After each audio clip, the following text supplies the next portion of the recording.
यातायात को सुगम बनाने के लिए शहर में 4 ओवरब्रिज का निर्माण किया जा रहा है, लेकिन ये चारों निर्माणाधीन ब्रिज शहर के लोगों के लिए मुसीबत बने हुए हैं। निर्माण के लिए जो टाइम लिमिट तय की गई थी वह निकल चुकी है। दूसरा, निर्माण के दौरान जो अव्यवस्थाएं हो रही हैं उससे शहर के लोग परेशान हैं। कलेक्टर शिवम वर्मा ने सोमवार को निर्माणाधीन ब्रिज का निरीक्षण कर अधिकारियों से निर्माण में हो रही देरी के कारण जाने। देखिए ये खास रिपोर्ट।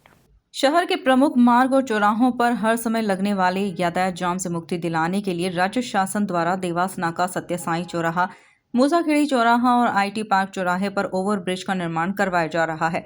टेंडर के बाद ब्रिज निर्माण के लिए जो समय अवधि तय की गई थी वह बीत चुकी है, लेकिन एक भी ब्रिज का काम पूर्ण नहीं हुआ। यातायात जाम से मुक्ति दिलाने के लिए बनाए जा रहे ये चारों निर्माणाधीन ब्रिज फिलहाल शहर के लोगों के लिए मुसीबत बने हुए हैं। इन चारों स्थान पर लगभग हर समय जाम की स्थिति बनी रहती है। इतना ही नहीं, निर्माण एजेंसी द्वारा सर्विस रोड और वैकल्पिक मार्ग व्यवस्थित न किए जाने के कारण दिन भर धूल का गुब्बारा उड़ता ही रहता है। खड्डे वाली सड़कों में वाहन भी क्षतिग्रस्त हो रहे हैं। इन्हीं सब बातों को ध्यान में रखते हुए कलेक्टर शिवम वर्मा ने नगर निगम और ब्रिज निर्माण एजेंसी के अधिकारियों के साथ चारों निर्माणाधीन ब्रिज का निरीक्षण किया, जिसकी शुरुआत देवास नाका ब्रिज से हुई। यहां पर निर्माण में कई बाधाएं जिन्हें हटाना आवश्यक है, लेकिन विभागों के बीच समन्वय न होने के कारण देरी हो रही है। कलेक्टर ने संबंधित विभागों को आपस में समन्वय कर तत्काल हटाने के निर्देश दिए हैं। सत्य साई चौराहे के ब्रिज के निर्माण की भी गति काफी धीमी है। मूसाखेड़ी चौराहे पर बन रहे ओवर ब्रिज पर तो निर्माण एजेंसी ने चौराहे के आवागमन को ही बंद कर दिया है, जिससे दोनों ओर की कॉलोनी के रहवासियों को काफी परेशानी का सामना करना पड़ रहा है। इतना ही नहीं, वहां मिट्टी के ऊंचे ऊंचे टीले बन गए हैं, जिससे क्षेत्र के लोगों को एक तरफ से दूसरी तरफ जाने में परेशानी का सामना करना पड़ रहा है।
दो दिन से 2 भी लेकर आ रहे हैं। आज एक तो पहले जाएगा, अभी 5 बना दो।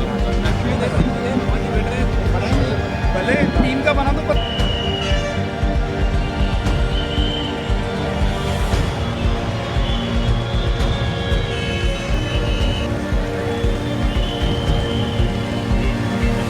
आईटी पार्क चौराहे पर निर्माणाधीन ब्रिज में भी कई बाधाएं सामने आ रही हैं, जिन्हें कलेक्टर शिवम वर्मा ने तत्काल हटाने के निर्देश दिए। कलेक्टर शिवम वर्मा ने मीडिया से चर्चा करते हुए बताया कि जून माह तक चारों ब्रिज का निर्माण पूर्ण कर लिया जाएगा। इस बीच लोगों को आवागमन में कोई परेशानी न हो, इसके लिए निर्माण एजेंसी को हिदायत दी गई है।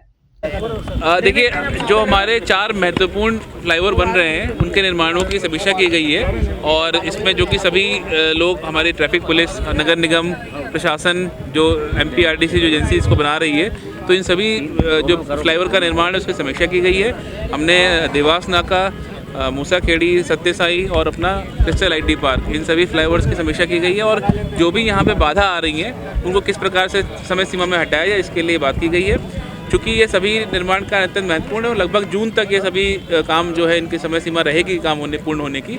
तो इस दौरान हमारे जो यात्री, जो नागरिक हैं, उनको कम से कम असुविधा हो, इसके लिए भी कुछ निर्देश दिए गए हैं। कैसे, किस प्रकार इनको अपने मार्शल से जो ट्रैफिक संचालन करना है, जिससे कम से कम असुविधा हो, यहाँ पर धूल ना उड़े, इसके लिए नेटिंग करना, मिस टावर बनाना, इस प्रकार की चीज़ों के निर्देश दिए गए हैं। और कार्य अपना जब भी चले तो जो सर्विस लेन रहती है उस पर भी कई जगहों पर पैच रिपेयरिंग की आवश्यकता है, डामर करने की आवश्यकता है, जिससे जो गाड़ियाँ वहाँ चल रही हैं वो ट्रैफिक फ्लो जो स्मूथ रहे। तो इन्हीं सब के निर्देश दिए गए हैं। हम लोग अब आने वाले दिनों में इनकी समीक्षा करेंगे, फॉलो करेंगे, और ये फ्लाईओवर जल्द से जल्द पूर्ण हो, इसके लिए हम लोग प्रयास कर रहे हैं। कलेक्टर ने निर्माण एजेंसी के पदाधिकारियों को सख्त हिदायत दी है कि निर्माण की क्वालिटी में किसी तरह का समझौता न हो, साथ ही निर्माण की गति को भी बढ़ाया जाए ताकि जल्द से जल्द निर्माण पूरा किया जा सके। Bureau report, MP news, Indore.